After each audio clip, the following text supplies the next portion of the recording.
Well, greetings from the sales floor of Ellingson Motorcars here in Rogers, Minnesota, northern suburb of Minneapolis, Minnesota.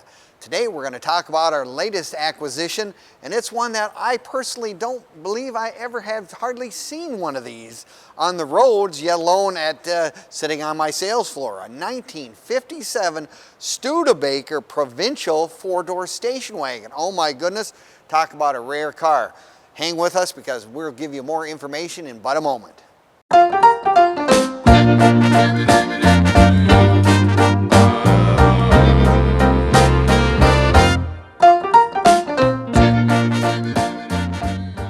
Well, greetings from the sales floor of Ellingson Motorcars here in Rogers, Minnesota, northern suburb of Minneapolis, Minnesota.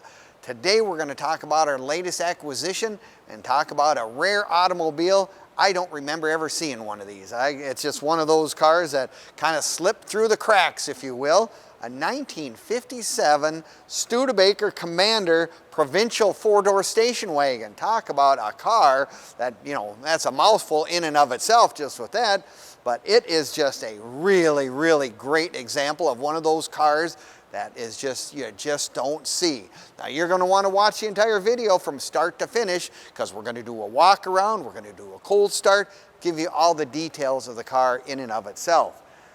Now you can also click on the link in the description and it'll take you right to our website, and our website being www.ellingsonmotorcars.com, where you'll find this car and all the information on this one, and you also find close to over 100 automobiles and collectibles we have on the sales floor right at this very moment. So if you're looking for a car from the 1920s all the way up into the 2000s and beyond, odds are Ellingson Motorcars probably has your dream car sitting on the sales floor right now, just waiting for you to look at it. Maybe this is the car you're looking for, or maybe it's something you just think it'd be really cool to have. Well, I guess I've always been a station wagon guy. I think they're really neat cars. It's, the SUV of the day back in 1957. And Studebaker was kind of having a little struggling time at that time. They were ranked number 13 in overall American car production. So they were having a little slow time, and they were kind of being weighed down with the old Packard stuff that was going with them as well. So in 57, they made both body styles, both Packard and Studebaker, same components, a little different trim on them, differentiate the cars. But this particular one, someone really did a nice job putting it together. Beautiful color combination. I mean, it's got the midnight black with the, what do they call this? Taupe Metallic. I guess that's the color they have it. Love the two-tone effect or whatever. But, a lot of Studebaker people always get known that they were very thrifty and orientated. Whoever ordered this car ordered some of the nicer stuff. They ordered the V8, the 259 Studebaker V8. I love this right here in the front fender. You can see that it's a V8 and a Studebaker. And they also added a 3-speed with overdrive. So you really have kind of a nice combination for practicality. I mean, you had the V8 power, but yet you had the overdrive transmission, so it got a little better gas mileage, I'm sure. The other thing they did add under the hood that if you look, because look at the pictures, nice detailed engine compartment. It does have power steering. Another one of those nice features that these old cars really are nice to have. Especially with, you look at the wheels and tires on this car. Love the Studebaker wire hubcaps with the radial whitewall tires. The whitewall tires are really reminiscent of this era. Plus the radials make this car go down the road very, very nicely. It was one of the biggest improvements in all the old car world once they came out with the radial tires, and power steering, again, just a nice addition. 57, they made the grills. They kind of made the front bumper really plain. There's no bumper guards on it. The grill goes around the corners. Just, they were always trying to come up with new ideas. Still love the hood ornaments. Those are really cool no matter what. I mean, it looks like something rocket ship going fast, whatnot. Remember, everything was an option. This has got the dual outside mirrors. That was an option. Even the basket hubcaps with the wires and the white walls, that would have been an option in 1957. 57, of course, they still have the single headlights. Everything changed in 58 when most manufacturers, excuse me, went to the 4 headlight combination. Let's take a look at the interior on this car. Really, really nicely done with the cloth and the vinyl.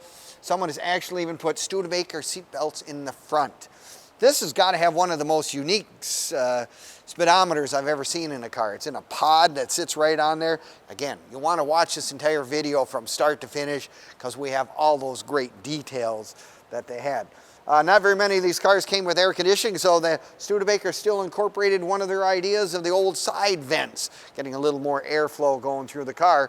They hadn't made a station wagon since right after World War II, so it was kind of a neat change to come out with a four-door station wagon, and you can see that it probably was very unique to say the least. I'm gonna look at the inside of the car, even an AM radio. Boy, someone really stepped up on this car. Vent windows, again, one of my favorite things of the cars of the 50s. Gets airflow. When Mom and Dad were smoking, they threw the cigarettes out. Sorry, don't do that anymore. But the smoke was sucked out of the car, so us kids in the back seat had a little more comfort, if you will. Has a lay down thing, so you have a full space area in the back and a station wagon. You know, in the day, of course, we didn't worry about seat belts in 1957. I mean, obviously it was an option for many car companies, but weren't required to have them until 1966 from the federal government. My sister and I rode around we had an old 51 Ford station wagon. Man, it was fun when they put the thing back. I played with my Army guys and my sister played with their dolls, and it was really lots of fun, and you had a big place to sleep and everything. Didn't worry about the seat belts, but that's just all part of the deal. Just love the, like I say, color combination is great on this car. They did add something that, not certain if it's the way it came, but it's got dual exhaust on it. Really does have a nice, nice sound. But it's a very, very complete car. It's another thing. It's nice. It's all here. Now, you can find all of our stuff on Facebook, YouTube, Instagram, and TikTok as well. Leave us a like, give us a comment, or subscribe. We appreciate it. You'll find all the information on this car, our current inventory, and as an added bonus, you can find some of the stuff we've sold over the last several years as well. So if you got time to check out those websites, I'm sure you'll find some entertainment factor right there. Well, I'm kind of one of these guys that likes something that not everybody else has. And if you're like me, you're going to say, Scott, love the video. I'm going to have to come and look at that car in person. Nothing else would be fun to see that one in its real entirety right here, and it is sitting right here. I can touch it. We are open to the public from Monday through Friday from 10 to 5, Saturdays 10 to 4 as well. Now, if you have questions about the car or you have questions about anything related to anything in our business, we will do our very best to answer those questions. Give us a call, 763-428-7337. If you have questions about, I live out of state, how could I get this car to my doorstep? Well, we can help you with shipping. I really like the car. My bank doesn't do old car loans. We have several sources for you to get collector car financing. So yes, Ellingson Motorcars is kind of that one-stop shop for all those kind of needs for the people that collect these truly neat American cars. 57, of course, was the best year for me. That's the year I was born. They really had an awful lot of neat cars out on the road. And I guess I look at it, if you're looking for something a little more unusual, something that you don't see every day, I'll tell you what, this car is sitting right on the sales floor at Ellingson Motorcars, and it could be in your garage. Just give us a call at 763-428-7337 or visit our website at ellingsonmotorcars.com. Thank you again, and we will see you next time in the near future.